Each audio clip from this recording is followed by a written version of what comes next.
Percepções, sensações e sofrimentos dos espíritos. Perguntas 237 a 256. Uma vez no mundo dos espíritos, a alma tem ainda as percepções que tinha na Terra? Sim, e outras que não possuía, porque seu corpo era como um véu que as obscurecia. A inteligência é um atributo do espírito, mas que se manifesta mais livremente quando não tem obstáculos a vencer. As percepções e os conhecimentos dos espíritos são ilimitados?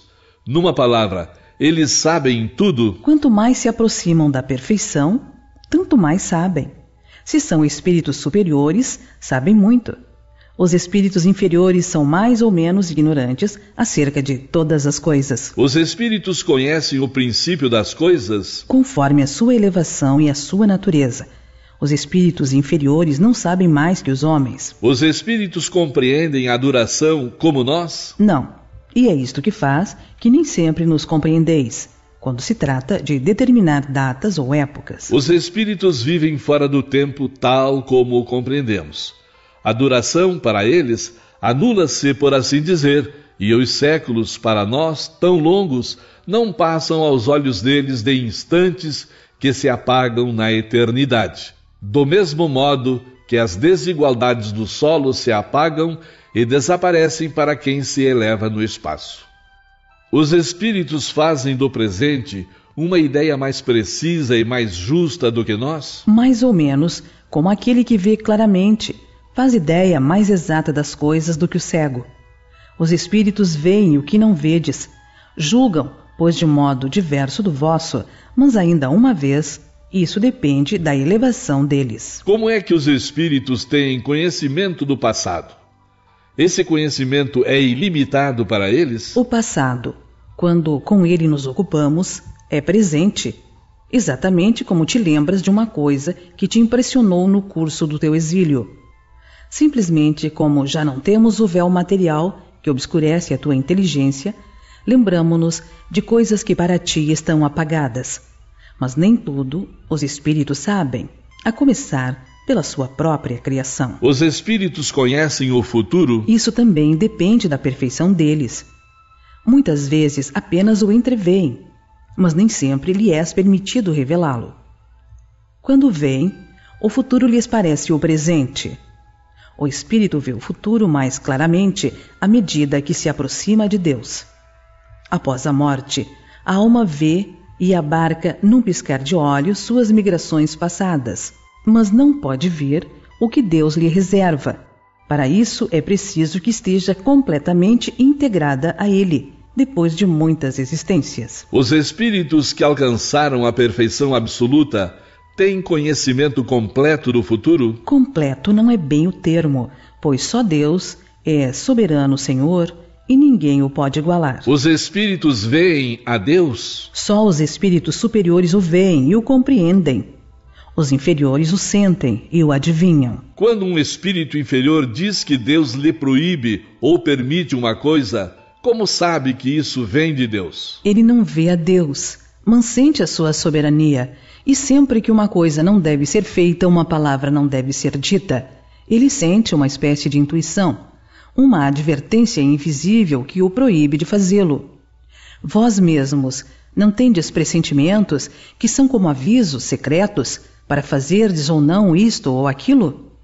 O mesmo acontece conosco, só que num grau superior, pois hás de compreender que, por ser mais sutil do que as vossas, a essência dos espíritos, eles podem receber melhor as advertências divinas. A ordem lhe é transmitida diretamente por Deus ou por intermédio de outros espíritos? Ela não lhe vem diretamente de Deus.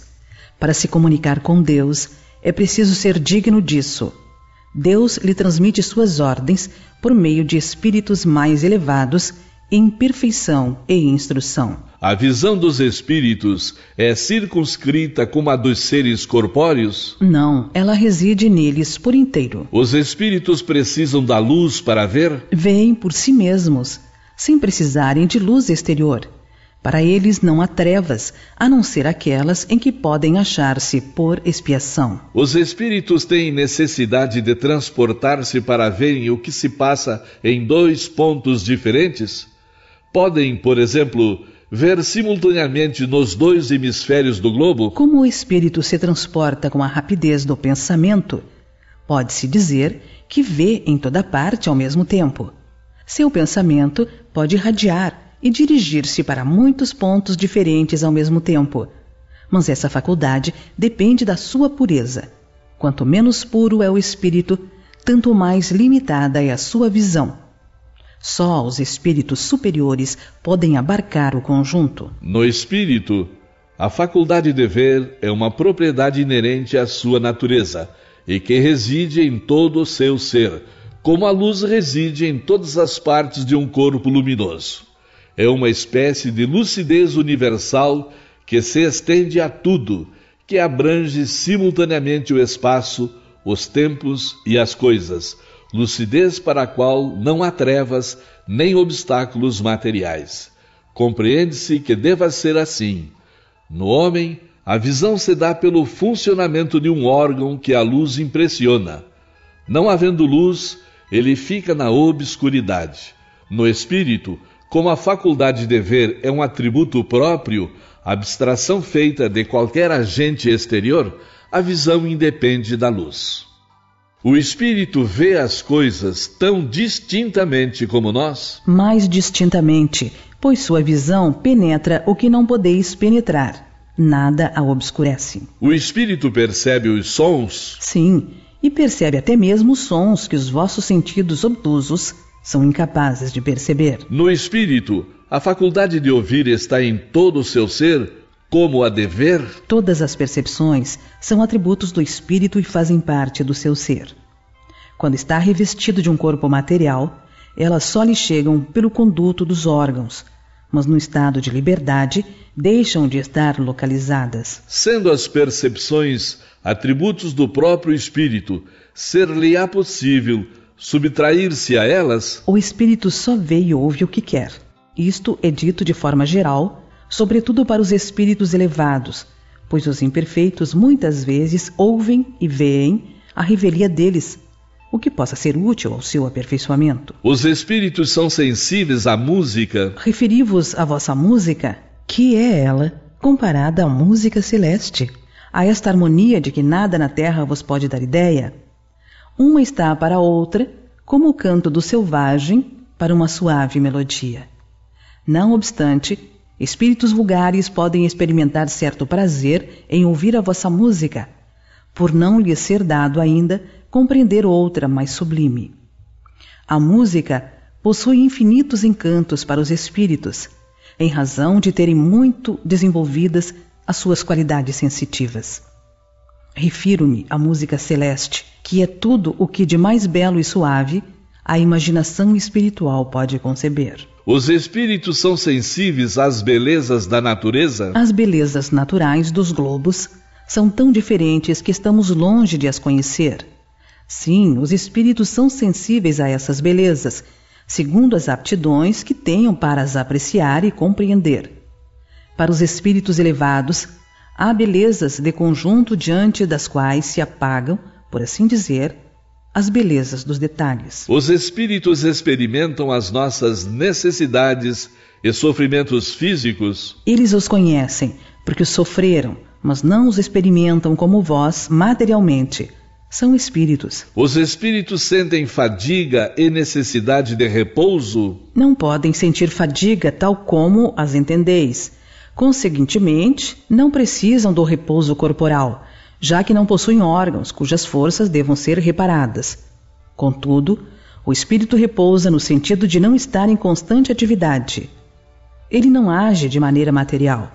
Sua ação é toda intelectual e o seu repouso é todo moral. Ou seja, há momentos em que o seu pensamento deixa de ser tão ativo e não se fixa em um objeto determinado. É um verdadeiro repouso, mas de nenhum modo comparável ao do corpo. A espécie de fadiga que os espíritos podem experimentar está na razão da sua inferioridade, pois quanto mais elevados forem, de menos repouso necessitarão. Quando um espírito diz que sofre, de que natureza é o seu sofrimento? Angústias morais que o torturam mais dolorosamente do que os sofrimentos físicos. Como é então que alguns espíritos se têm queixado de sofrer frio ou calor? Reminiscência do que padeceram durante a vida, algumas vezes tão penosa quanto a realidade. Frequentemente é uma comparação que fazem mediante a qual exprimem a sua situação em falta de outra melhor. Quando se lembram do corpo que tiveram, experimentam uma espécie de impressão semelhante à de alguém que, havendo tirado uma capa, julga ainda estar com ela algum tempo depois.